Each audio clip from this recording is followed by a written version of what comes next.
एकदा इंद्राला सुद्धा अहंकार झाला. कुणाला? इंद्राला. या इंद्राचं सुद्धा अहंकार घालवण्याचं काम माझ्या कृष्ण कन्हैयानं केलं.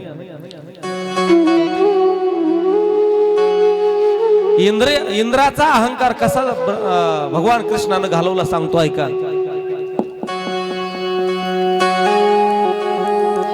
एकदा यशोदा मैया घरामध्ये 56 भोग बनवलेत. आज कुणीच काही आणलं नाही.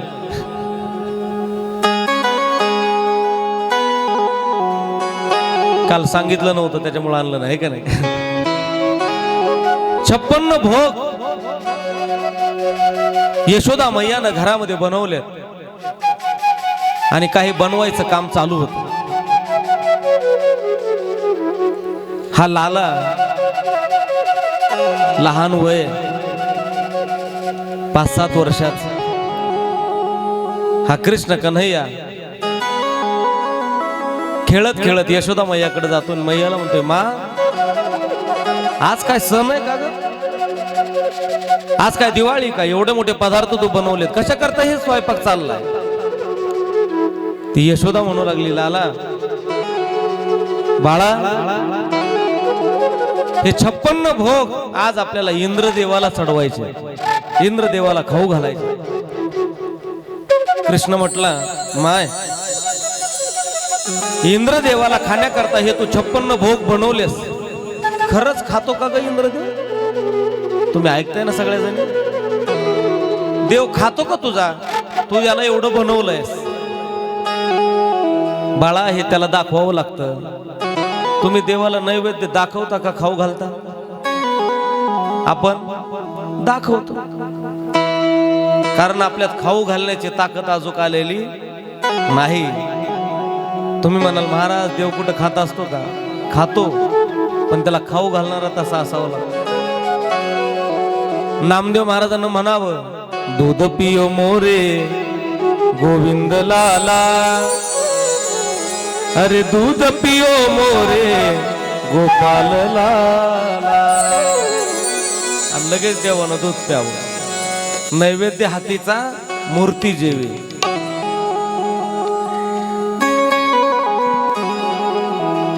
कौन कहते हैं भगवान खाते नहीं, माँ यशोदा की तरह हम खिलाते नहीं. कोण म्हणतं खात नाही? खातो, पण त्याला खाऊ घालण्याकरता आपल्याला तशी आपली अवस्था बनवावी लागते. मा हा इंद्रदेव खातो का ग हे? यशोदा मैया म्हणते, तू लहान आहेस बाळा, तुला अजून त्याच्यातलं काही कळत नाही, तू याच्यावर जास्त चर्चा माझ्यासोबत करू नको. कृष्ण कन्हैया मनातली मनात म्हणतो, मा मी लहान आहे का तू लहान आहे हे अजून तुला सुद्धा माहित नाही. मी कसा आहे अजून तू मला ओळखलंच नाहीस. पण बाल हट्ट असतो, मा सांग ना कशा करता खाऊ घालायचं देवाला, इंद्रदेवाला का खाऊ घालायचं? त्यावेळी ती यशोदा मैया त्या कृष्ण कन्हैयाला सांगू लागली, म्हणली, बाळा अरे हे 56 भोग इंद्राला का चढवायचे ऐक. हे जर इंद्राला आपण खाऊ घातलं तर तो इंद्र आपल्याला काय देतो? पाणी देतो, पाऊस पाडतो.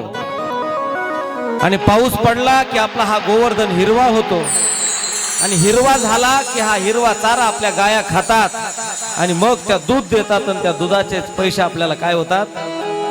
कामाला येतात. इंद्र हे देतो. कृष्ण कन्हैया म्हणला, असं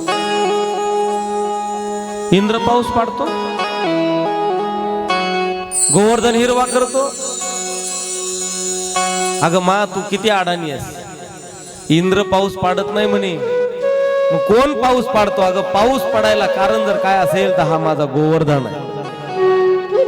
या गोवर्धनावरची जी झाड आहेत, झाड जर नसतील तर तुझा इंद्र पाऊस पाडू शकत. मला वाटतंय पहिली अंधश्रद्धा निर्मूलन जर कोणी केलं असेल तर ते कृष्ण कन्हैयानं केलं. पहिलं विज्ञान जर कोणी सांगितलं असेल तर ते कृष्ण कन्हैयानं सांगितलं. अगं मा, हे झाड ज्यावेळेस हवा सुटती आणि त्यानं ढग निर्माण होतात आणि मग काय पडतो, पाऊस पडतो. तो म्हणते इंद्र पाऊस पाडतो. हे साप चुकीचं आहे मान. मी तुला सांगतो आता इंद्राची पूजा नाही करायची आई. कोणाची करायची? गोवर्धनाची पूजा करायची. लाला वेडायच का रे तू? लोक काय म्हणतील आपल्याला, नावं ठेवतील. ही परंपरा कशी मोडकळीस आणायची